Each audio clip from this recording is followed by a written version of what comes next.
What up? What's going on, everybody? Welcome to RapClout Official Interview. It's your boy, Art. Today, we got a very special guest in the building, God's son, my man, Sleazus Bhrist. What's going on, brother? Hey, what's good, man? Bleep. Man, first off the rip, I just want to talk about your name, right? Because obviously, it makes a huge statement. And I feel like it draws a lot of controversy having that name. So what was going on through your mind when you decided to go with the name Sleazus? Yeah, the funny thing is, I had talked about it recently, but it was just like literally, bro, Facebook, bro. Like my name was Billy Bills at the time, and it just like I don't know. It was I met a lot of people named Bills. Everybody I was kept on me, and their name was Bills, and it's like, for me, I was getting tired of that. And I was trying to start doing music at the time. I had released like one song and it didn't do that well. So I was like, maybe it's the name because the music was good to me. And like later on, like people still listen to it and it's like, yo, it was all right. You feel me? But I'm like, all right, let me just try something. You feel me? So I went on Facebook and changed my name one morning. I don't know what made me choose that name in particular, but I just chose that name. I just made it up too on the spot. Like literally woke up one day, boop, bop, had the name, made it, switched my Facebook name, and then I had like a picture that I've been saving, and I was like, all right, this is the time. I'm gonna switch my name and I'm gonna drop this picture and it's gonna go viral and everybody's gonna start calling me this name. I mean, this is how I had it planned in my head. And then it did exactly what it did. You feel me? Like literally, I posted this picture. It went on to get like 12,000 shares. Everybody in Harlem knew about it at the time, and it was like, all right, who's the Sleazus kid though? And it's like, yo, nigga, that's Bills. And it's like, oh, that's him. And it's like, yeah, that's him. It's like, all right, bet. People start calling me Sleazus when I'm walking by now, and it's like, all right, bet, this is it. So once I had went viral, I just started dropping music with the Sleazus Bhrist name because I didn't want to do Billy Bills because the name itself had went viral because of the act. You feel me? Like my name was Sleazus Bhrist, and I stepped on a white girl's head in the picture. Okay. Wow. You feel me? Facebook went ballistic. You feel me? Like nuts. It's like, what? Why is his name that? It's blasphemous. You feel me? There was so much going on. And then I started dropping music and freestyles, and I picked up a fan base off of that. And then it lasted for like maybe 2 weeks, and Facebook deleted me because of like so many people reporting it and stuff like that. And I'm like, damn, like, all right, what am I gonna do next? So I'm like, fuck it. I already had like 400 subscribers. I'm like, I bet I'm just gonna just go off of YouTube and Instagram because at that time, before I posted the picture, I had like 400 followers. And after posting the picture, I went to like 2,000, 2,500. And then like a couple like rappers like So Smooths, a couple people, who else did it? Jack Boy. It was a couple people that like shared the picture on Instagram. So I started sharing the picture myself and people were sharing and tagging me, and that helped me build my Instagram following too. So it was like, I bet I'm fixed set to actually, you feel me? Like participate in music now. You feel me? Because when I first started, I only knew people that I knew, and nobody wants to hear that shit. You feel me? It's like, nigga, oh, you rap now? For me, you just came home from jail. Every nigga that came home from jail rap. For me, like, this is regular. Nigga, like, tell me you became a doctor, and then I'm surprised. You feel me? Like, but you a rapper or word? Cool. Yeah. That's how everybody felt. You feel me? And it didn't matter if you was good. None of that shit matters. You feel me? It's, do you have the fucking Lamborghini in your video? And it's like, I ain't had that at that time. So the only way I could promote it is through nonsense. And it's like, I bet, let me try it. And it worked. Nah, somebody told me the other day, actually just yesterday, somebody told me it's not about talent. It's about, and this is gonna sound weird. So for people listening, I'm gonna break it down. It's about clout. Shock value. Thank you. Because shock value. The talent is what keep people, but you got to get people to come to you. You got to get people. Like my first video I dropped with the like I was when I was Sleazus Bhrist, I was rapping still, but then I took like a good like hiatus from music for like a good like 2 years or a year and a half, and I just stopped. Like it was that time, like that first year, I wasn't even writing no music and none of that shit. And then like my aunt had passed, so I was like, okay, let me just start writing. You feel me? And I wrote, instead of writing raps, I started writing like songs. You feel me? Like hearing myself singing instead of rapping. You feel me? Yeah. And I was just in my head like, yo, how can the songs is cool, it did great, but how can I create shock value? Because I already did the stepping on the head. You can't do that again. It's done. You don't even want people to even know about it unless I present it myself. You feel me? Like, I don't even want it to come to the light unless I presented it. And then when people see it, it's less shock value because I talked about it. You feel me? Yeah. But so my first video that I dropped me singing was Exodus. So in my head, I'm like, all right, how can I do like get shock value? So I made a video of me shooting myself, right? And like the symbolization was like, I used to be a rapper. I'm a singer now. I'm not the old me. So I'm looking for myself and I'm gonna kill my old me just so that new me can prevail, you feel me? And become better, you feel me? Yeah. And so I did the stuff, I shot myself, but I'm like, all right, that's not enough, because me pointing a gun at myself is cool, but it's like, I don't know. I'm like, I bet I'm gonna point the gun at myself after I shoot myself. I'm gonna still point the gun in my own head, and I'm gonna have my video editor create like say if I shot myself, but instead of shooting myself, when I shoot myself, it would be like birds coming out of my head. You feel me? And I used that as the thumbnail. So now when people go on YouTube, the first thing that they're seeing is this kid. You feel me? If YouTube ever puts this to anybody's suggestion, they're gonna see a kid motherfucking with a gun in his head and birds flying out of his shit. It's like, all right, what the fuck is this? You feel me? Like, literally, that brought me down to my first label offer, like my first label meeting behind that video type shit.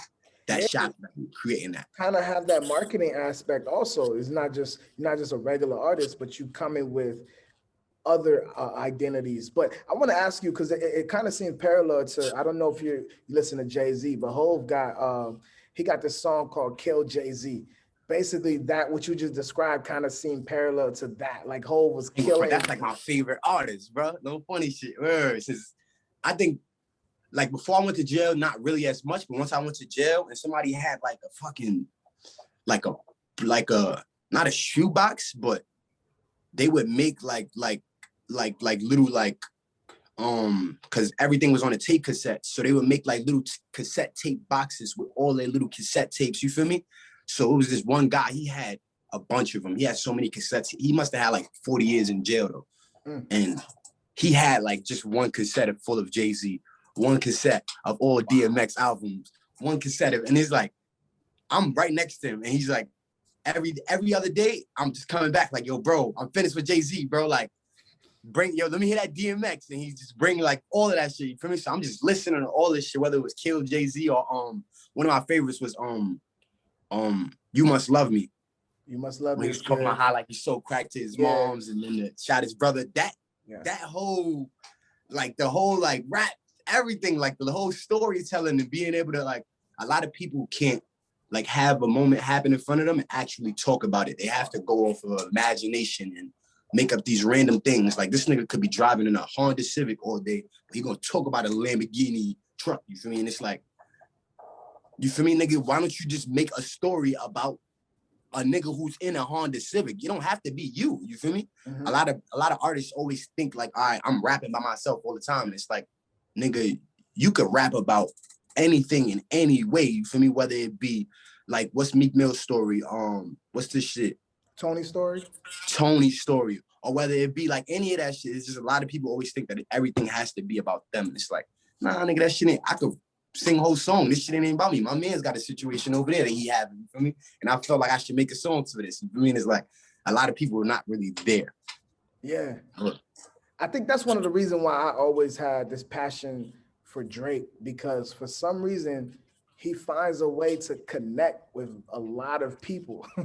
Yeah, like you would listen to his whole album and you might not connect with every song on there, but you found one though. You feel me? Like, exactly.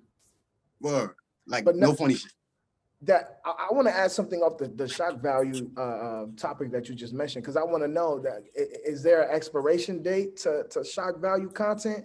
Do you feel like you have to be consistently putting out those, like the way the kids work now?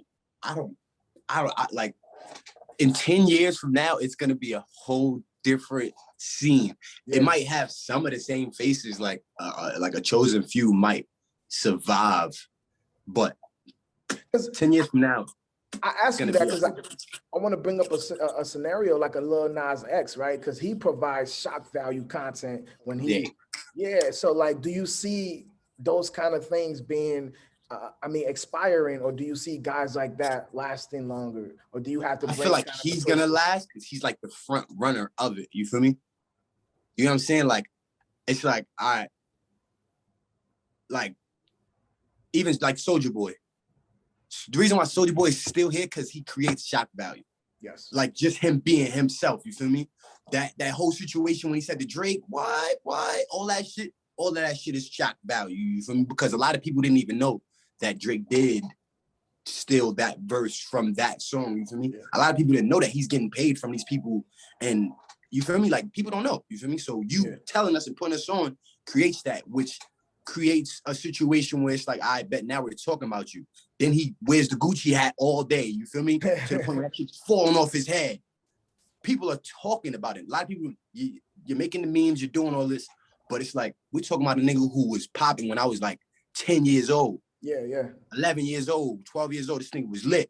And he still somehow is prevalent in today's age, just off of shock value. So it's like, it's possible. It's gonna be certain people that's gonna manage to stay like relevant. But like it's certain niggas like like Lil Pump with the nails and all that crazy shit. You feel me? It's just like, if you do it, you do it. But if you do it and show it off, it's like now you're trying to create it and it looks forced. You feel me? You know what I'm saying? So it's like, it's certain people that we're gonna start paying attention. It's like, nah, this is not it because I see what you're doing now. Like 6ix9ine, I see what you're doing now. You feel me? We're watching but it's certain people that's gonna get away with it because you're not thinking of them as that type of person. Like even with you knowing that Lil Nas X is this fucking like shock value chasing person. At the end of the day, a lot of people fuck with his music, so it's kind of bigger than that. You feel me? So it's like you're thinking past that. Like the song that Call Me When You Need Me shit, the song was actually dope. But then he's dancing on the fucking devil. You feel me? So it's like, you got people that's gonna still watch the video because at the end of the day, I like this song. Yeah. I've been listening to this song for the last year and a half, no video released. And now he gives me the video. I hate it, but I'm still gonna listen to it. But then you have some people who this is their first time even listening to this shit. So you're creating a bigger fan base behind it, you feel me? While keeping yourself relevant. Like, I feel like it's gonna last, but at the same time, it's like, who knows, you feel me? But like I said, in 20 years, 10 years, it's gonna be a whole different game. And it's like, I feel like shock value is always gonna be there because I feel like it's always been there, but it's gonna be different though. Like, even like now with like the mumble jumble rappers, that shit is starting to seize down. Like you niggas wanna hear something, you feel me? We starting to get to the point where it's like, all right, this nigga's talking bullshit on here. Now niggas under your comments telling you that you're talking bullshit, you feel me? Yeah. We let you rock for the last 3 years, but now we on your ass because this nigga coming over here on the same type of beats that you doing and he's ripping these shits, you feel me? So it's like, we want you to pop out and show us what you can do, you feel me? We want to hear the lyrics of it now, you feel me? I think that's where it's headed to. It left that and now it's going right back to lyricism is like the key nowadays. Like you got to talk about something. It has to have a story. Whether it has shock value and all of that, it's cool if you have clout and you're already big, but if you're coming up, it still has to have some type of lyricism behind it. It doesn't have to be like all metaphors or none of that. It just has to actually sound good. You feel me? Yeah, I agree. Man, I want to trace back. You mentioned how you used to listen to DMX while you were locked up. Obviously, God rest the dead, but with the tragic incident that just happened, man, like, do you remember when you heard of or read the story and what were your reactions? Funny thing, I just seen it like today. Word, I think I just seen it today. Word, but it wasn't like, I don't really look at stuff like that, like, cause it's like everybody has to die. You feel me? Like, whether it's me, my fucking moms, my grandmother, like, shit gonna happen. I don't know what's gonna be after this, you feel me? But everybody has to die. It's not like we're gonna live forever, you feel me? So when it does happen, it's like, I do feel bad, but I don't personally know him, you feel me? So it's not as much as a loss, you feel me? Because as being a musician, his music will live on forever. You feel me? And that was the closest to me ever. You feel me? It's not like I was gonna wake up and be like, yeah, I'm about to go chill with DMX. You feel me? So like the closest I ever would have went to him is having his album downloaded on my, you feel me? And I still got that shit. So it's like, ain't nothing really changed for me. Not to say it like that, but to say it like that. No, that's an honest answer, and I respect that. But I want to talk about, speaking of death, right? I want to talk about the Root video because I enjoyed it. The song is great. The visual is really dope. You were burying a body. I don't know if that's a woman. And I wanted to ask you, what you were burying, was it a woman that broke your heart or was it a woman that you love?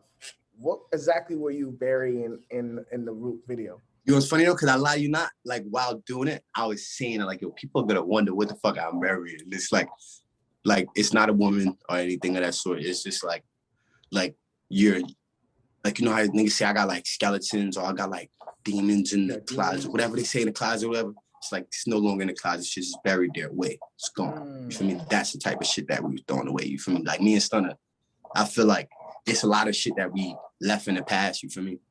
When I met that kid, shit was fucked up. You feel me? Now shit is in both of us. Everything Gucci. Life is great. You feel me? So it's like all of those bad demons, all of that shit. You feel me? All of that. Just throw that shit away. You feel me? Bury that thing. We on. Yeah. Now I was interested because I really thought it was a person. So my next question was gonna be like it's like a figurative, like, you feel me? A thought process of people, not even a person, people, a group, anybody who was detrimental to us, anything, you feel me? You that was you feel me? Like type shit. Yeah. Why you let the money change you, man? That's a hard line, right? It's simple, but it's the nuance to it. Like you can dissect that so many ways, right? And I want to ask you, like, why do you think when money is involved, people switch up so quickly, men or women? Why do you think that happens? A lot of people been waiting for that shit. You got a lot of people that have been hungry for that shit, waiting for their moment, and it's like they already had this shit planned out in their mind of what they were gonna do. You feel me? Like, you know how a nigga go play the lottery. What a nigga say when he go to work? I already got this shit thought up in my mind. This shit hit. I'm gonna tell my boss, fuck you. You feel me? They already, niggas, all this shit is premeditated. You feel me? Whether a nigga did it consciously or unconsciously, for me, it's premeditated. You feel me? Whether you done dreamed about this shit or whatever, you feel me? You had it in your mind. You feel me? Like, it was there. You feel me? You already knew that you were gonna do something. A lot of people look at it like deja vu or something like that, but it's just like, I just feel like it's you telling yourself that you're about to do something, you feel me? Or telling yourself a way something about to go, you feel me? Like, it's not really like you're seeing the future, but if like I had a dream that I was in, I used to be in the field a lot. I had a dream that I got shot. You feel me? Yeah. It's like another person would be like, oh yeah, you about to get shot. And it's like, nah, that just mean whatever the fuck I'm doing, you feel me, might lead me to some shit. You feel me? Like, that's how I feel about shit, you feel me? So it just be that train of thought that I feel like. Have something similar ever happened to you before, or was that just a dream? Nah, yeah, I literally had a dream. I had a dream that I was in the field, you feel me? Like, and something bad had happened to me, you feel me? And it was like, all right, damn, for me, maybe I need to stop doing the shit that I'm doing, you feel me? Or at least fall back from it for a while, or just relax, you feel me? It's just certain hints that people get that they won't pay attention to, you feel me? Yeah, I agree with that. I think life does throw you hints. And always though. Like, I don't, you know how many people I know that went to the feds and they be like, yeah, I felt like the feds was gonna snatch me up. And it's like, so you ain't stopped? you ain't jail for a little while? Like, nothing? Nah, I just started running that shit up even harder. And it's like, okay. You feel me? Like, I ain't gonna argue with the way that you think of shit, but it's like, okay, you feel me? No, that's crazy. But just back to the Root a little bit. I want to touch on something that you mentioned. You talked about how you got into this girl's life, and you brought some color into her life, or the words you used was colorful when her life used to be plain blue. So I wanted to ask you, if I interpret that right, do you think people need to get compensated for bringing some joy into another person's life? Like, if I helped you, I think people should appreciate it. Okay. Nobody pays attention to it. Like, nobody, like, I So maybe girls like compensate is not the word. Maybe money shouldn't be the item. not money, but just respect or like, you feel me? Like the appreciation or love back, you feel me? Mm-hmm. Like it's even it don't even have to be a girl in situations. It could just be anybody, you feel me? Like, Yeah. there's situations where niggas' lives be boring, nothing going on. This is what you do all day. You meet a person, everything changes. And the niggas will get where they going and then still have the mindset to stab this nigga in the back. You feel me? Like, and it's like, bro, nigga met you and your life was motherfucking plain blue, nigga. You feel me? Plain blue, nigga. We done brought colors in this bitch, nigga. Made it colorful, nigga. You feel me? And then the rain came and you just not the same. You feel me? The actual colors start to show. You feel me? That, yeah, you just a plain blue ass nigga. You feel me? Like, this is what you like to do. You feel me? You want to just be or a plain blue ass bitch or a plain blue ass person. You feel me? This is what you like to do. You feel me? This is you. You feel me? Like, a lot of people can't get past. It's certain, like, you ever had a friend that it's like, you try to help them, and it's like, all right, what the fuck am I doing wrong that these niggas is not, you feel me, doing right, you feel me? And it's like, nigga, it ain't you feel me? It's the person, you know what I mean? Like, it ain't you. It's the nigga that you try to help, you feel me? Like, yeah, do you think is that a situation when you distance yourself, or do you try to help them more because they are your friends? Hell no. How do you work around it? Distance yourself.